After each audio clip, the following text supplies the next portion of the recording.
Hello students, welcome to new study 2.0। Okay, आइए हम maths पढ़ते हैं। कॉम्पिटिटिव एग्जामिनेशन का सबसे इंपॉर्टेंट टूल है ये, और ये आपके लिए दिवाली गिफ्ट के रूप में है। ठीक है, दिवाली गिफ्ट के रूप में हम इसको स्टार्ट कर रहे हैं ताकि आपके जो अपकमिंग एग्जाम्स है, चाहे वो पेट एग्जामिनेशन हो या किसी प्रकार का जो मैथ्स से रिलेटेड एग्जामिनेशन हो, उसको आप अच्छे से जो है वो डील कर सकें। ठीक है, तो इसलिए हम स्टार्ट करते हैं। और हम जानते हैं कि हम पहला जो मैथ की जो शुरुआत है वो बिल्कुल बेसिक लेवल से शुरुआत करना चाहते हैं ताकि आपका जो बेसिक फाउंडेशन है वो बिल्कुल बना रहे। ठीक है, यानी उसमें हिलने डोलने ना पाए। ठीक है, तो आइए स्टार्ट करते हैं। सबसे पहले हम नंबर सिस्टम इस्तेमाल करते हैं। ठीक है, नंबर सिस्टम के बारे में पढ़ते हैं क्योंकि हम जानते हैं कि बिना नंबर सिस्टम पढ़े कुछ काम चलाओ है नहीं। ठीक है, और नंबर सिस्टम को जब आप पढ़ते हैं तो नंबर सिस्टम की डेफिनेशन जरूर पढ़ें ताकि आपको ये पता हो जाए कि आप जो पढ़ने जा रहे हैं वो कौन से क्षेत्र तक जा सकता है और किस प्रकार से वो एक दूसरे से जो है वो कॉम्बिनेशन रखता है, रिलेशनशिप रखता है।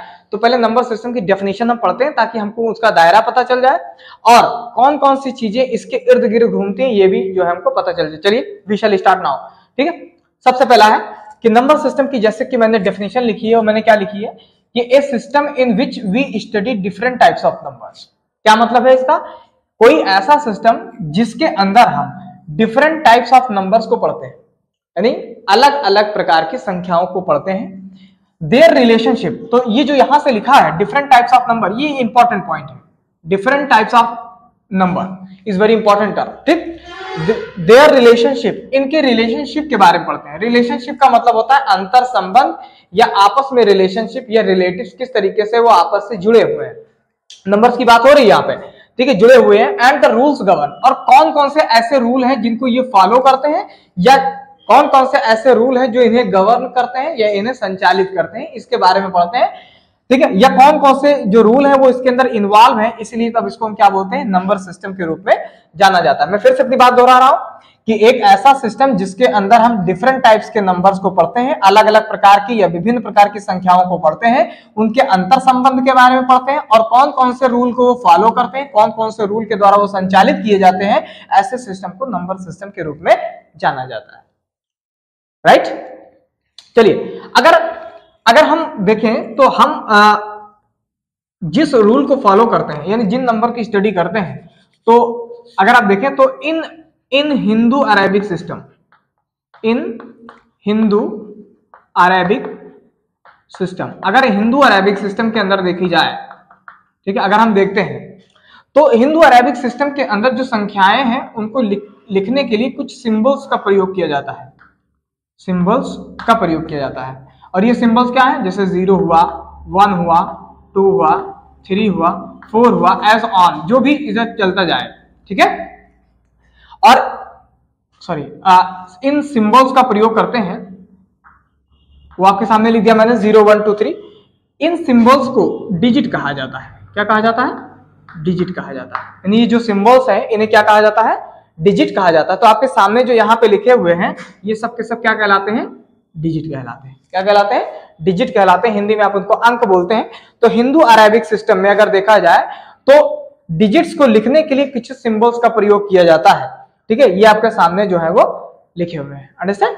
ये आपके सामने जो है 0 1 2 3 करके जो है वो लिखे हुए हैं। ठीक है, इन्हें हम न्यूमरल्स बोलते हैं।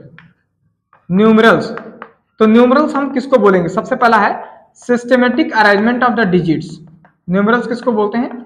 Systematic arrangement, systematic arrangement of the digit, digits के सिस्टेमेटिक अरेंजमेंट को हम क्या बोलते हैं? न्यूमरल बोलते हैं। ऐसा नहीं कि आपने 1 के बाद 3 लिख दिया या 3 के बाद 8 लिख दिया, ये नहीं, ये न्यूमरल नहीं कहलाएगा। न्यूमरल्स वो होते हैं जिनको सिस्टेमेटिक अरेंजमेंट्स के रूप में लिखा जाता है। जैसे हम लिखेंगे 0 तो 0 के बाद 1 आना चाहिए, फिर 2 आना चाहिए, फिर 3 आना चाहिए, फिर 4 आना चाहिए, फिर 5 आना चाहिए, ऐसे कंटिन्यूअस ऐसे चलते जाना चाहिए। ठीक है, ऐसे चलते जाना चाहिए। यानी हम एक बार और बोल सकते हैं ग्रुप ऑफ डिजिट्स, ऐसे बोल सकते हैं ग्रुप ऑफ डिजिट्स। यानी डिजिट्स का ये एक ग्रुप्स है जो कि सिस्टमेटिक मैनर में जो है वो लगा हुआ है, इसलिए हम इसको क्या बोलते हैं? न्यूमरल्स जो है वो बोलते हैं। अंडरस्टैंड? इन्हें क्या कहते हैं? न्यूमरल्स जो है वो कहा जाता है। ठीक है, अब इन न्यूमरल्स को लिखने का तरीका होता है। तरीका ये होता है कि जैसे हम कोई नंबर रैंडमली कोई नंबर ले रहे हैं, जैसे लिखा है 9 4 3685 ऐसा करके मैंने कोई नंबर जो है वो लिया है।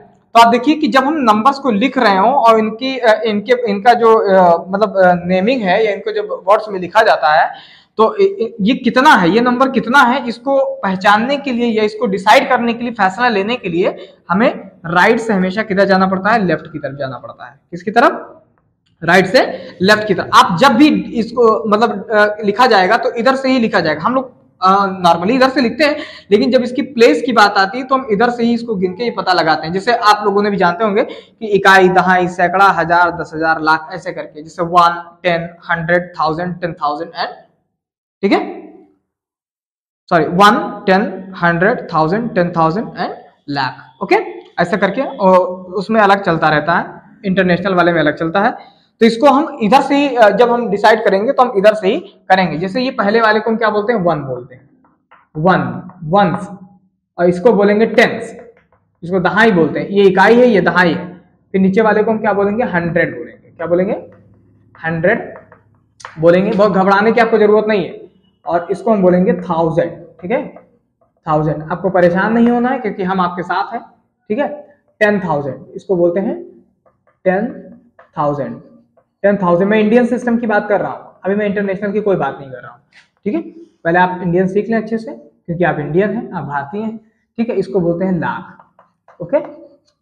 ये तो वंस हुआ, टेंस हुआ, 100 हुआ, 1000 हुआ, 10,000 हुआ और लाख हुआ। क्योंकि इसको बिना जाने हम प्लेस वैल्यू और फेस वैल्यू की कल्पना जो है वो नहीं कर सकते। तो इसके बारे में यहाँ पे थोड़ी सी बात जो है वो की गई। आइए प्लेस वैल्यू की बात करते हैं। ये आपको समझ में आ गया कि जब हम गिनेंगे तो हम इधर से ही इधर की तरफ जाएंगे, फ्रॉम राइट टू लेफ्ट। इकाई, दहाई, सैकड़ा, हजार, आपको इधर से नहीं गिनना है, गलत हो जाएगा, ठीक है। आपको हमेशा राइट से लेफ्ट की तरफ, यानी अपने दाहिने हाथ से बाएं हाथ की तरफ जो है वो आपको चलना। आप लिखे कैसे भी, लेकिन उसकी प्लेस की जानकारी आप राइट से लेफ्ट की तरफ ही जो है वो जाए। अगला जो टॉपिक है हमारा वो है face value and place value. Face value, भाई आप समाज में भी देखते हैं place value and face value. आप समाज में भी देखिए, सबसे पहले आपको आदमी जानना चाहेगा, उसके बाद फिर आपकी हैसियत जानता है।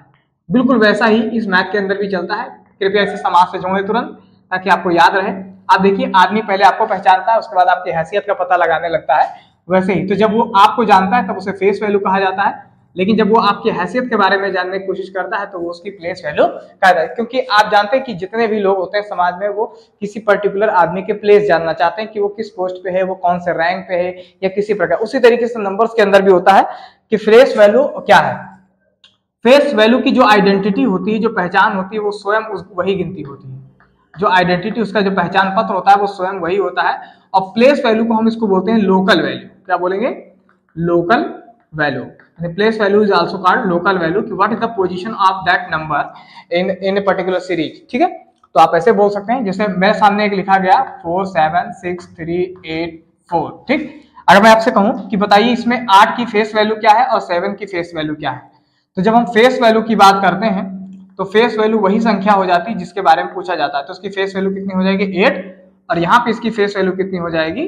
7, ठीक है। कोई बदलाव नहीं। फेस वैल्यू अगर आपसे कहा जाए, जिसकी फेस वैल्यू आपसे पूछा जाए, आप वही नंबर को उतार देंगे, ठीक है।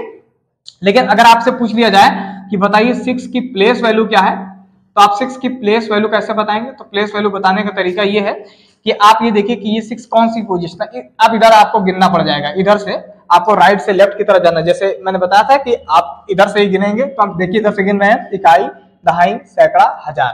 तो आप मुझे बताइए हजार में कितनी मतलब हजार से इसको हम क्या करेंगे? गुणा करेंगे। तो 6 into 1000, तो ये हो जाएगा 6000। क्या हो जाएगा? 6000। तो आप देखिए प्लेस वैल्यू और फेस वैल्यू में अंतर आ गया। क्यों भाई? प्लेस वैल्यू इसकी पोजीशन जान रहा है, लेकिन फेस वैल्यू इसकी पहचान जान रहा है कि कौन से नंबर की एक्चुअली मैं बात कर रहा हूं।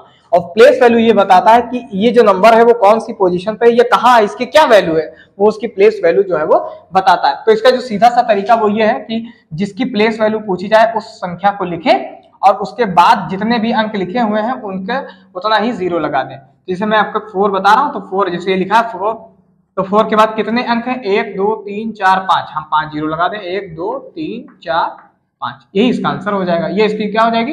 Place value. लेकिन जरा मुझे बताओ, अगर फेस वैल्यू लिखना होता तो क्या हो जाता? तो फेस वैल्यू तो 4 ही हो जाती। क्यों? क्योंकि उसकी आइडेंटिटी पूछ रहा है। क्यों? आगे आ जाइए, फिर एक क्वेश्चन करते हैं, लेकिन क्वेश्चन इस बार अलग होगा थोड़ा सा। क्या क्वेश्चन है? Find the sum of face value and place value of 7 in 8 9 7 6 3। ठीक है, ये आपके सामने क्वेश्चन है और इसमें ये पूछा गया है कि आपके सामने एक संख्या दी गई है, इसमें 7 की फेस वैल्यू निकालिए, उसकी प्लेस वैल्यू निकालिए और दोनों का जोड़ बता दीजिए।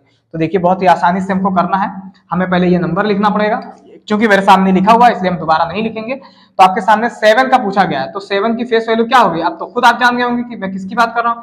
तो अगर इसकी फेस वैल्यू को अगर पूछा जाए तो फेस वैल्यू कितना हो जाएगा? 7 हो जाएगा। लेकिन अगर इसकी प्लेस वैल्यू पूछा जाए तो प्लेस वैल्यू क्या हो जाएगा? पहले आप 7 लिखें, उसके बाद जितने अंक लिखे हैं उसमें 0 लगा दीजिए, तो कितना आ जाएगा? 700 हो जाएगा। अब क्या पूछा गया है? इसका जोड़ पूछा गया है। तो जोड़ अगर हम टोटल पूछेंगे, या टोटल मतलब सम, तो सम लिखते हैं ताकि आपको अच्छा लगे।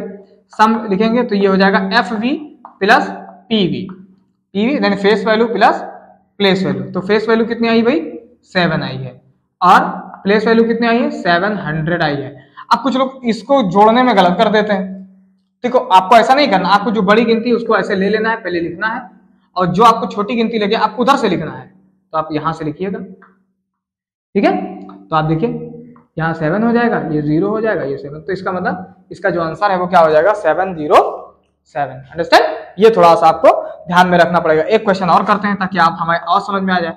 49763, इसमें आपसे पूछ लिया जाए कि 9 का प्लेस वैल्यू बताइए, यानी हम ऐसे लिखे थे ताकि आप भूले ना, प्लेस वैल्यू बताइए, और 6 का आप जो है वो फेस वैल्यू जो है वो बता दीजिए। तो आप मुझे खुद बताइए क्या हो जाएगा। तो आप देखेंगे कि जो प्लेस वैल्यू है 9 की वो क्या है? आप देखिए प्लेस वैल्यू क्या है। पहले तो 9 लिखें आप, जैसा मैंने आपको बताया है 9 लिखें, उसके बाद कितने डिजिट हैं? 1 2, कितने अंक हैं? 1 2 3, तो आप तुरंत फटाक से जो है वो 3 जो है वो आप वो लगा दीजिए, 0 लगा दीजिए। 9000 इसकी क्या हो गई? प्लेस वैल्यू हो गई। फेस वैल्यू की बात, तो ये तो बड़ा आसान है, इसको तो हर कोई कर सकता है। क्यों? ये 6 हो जाएगा प्लेस वैल्यू। अगर इनको जोड़ने की बात की जाए तो ये दोनों आपस में क्या हो जाएंगे? अगर इनका सम निकालने की बात की जाए तो सम हो जाएगा 9000 प्लस 6। ठीक, तो ये हो जाएगा क्या? टोटल 9006, ये इसका आंसर हो जाएगा। ठीक, ये आपका थोड़ा सा आपको देखना पड़ेगा, कुछ बहुत ज्यादा इसमें नहीं है, आराम से आप सीख सकते हैं, कोई दिक्कत की बात नहीं है। लेकिन आपको पहले नंबर सिस्टम की डेफिनेशन जरूर याद होनी चाहिए, क्योंकि इसके बिना आपको कुछ संभव है नहीं। ठीक है, क्योंकि अगर ये डेफिनेशन आपको याद रहेगी तो आप हमेशा रूबरू रहेंगे कि हमको नंबर सिस्टम में क्या क्या पढ़ने को मिल सकता है। ठीक है, ओके, तो इसको आप थोड़ा सा ध्यान रखिए। आज मैंने आपको ये बता दिया कि किस प्रकार से न्यूमरल क्या होते हैं, प्लेस वैल्यू क्या है, फेस वैल्यू क्या है। इसके बाद हम अगली सीरीज आपको पढ़ाते हैं टाइप्स ऑफ नंबर्स कितने प्रकार के होते हैं, ताकि हम उसको अच्छे से सीख सकें। ओके, तो आप इसको रीड करिए, अपने एग्जाम की जो तैयारी हो अच्छे से करिए। ठीक है, ओके, थैंक यू।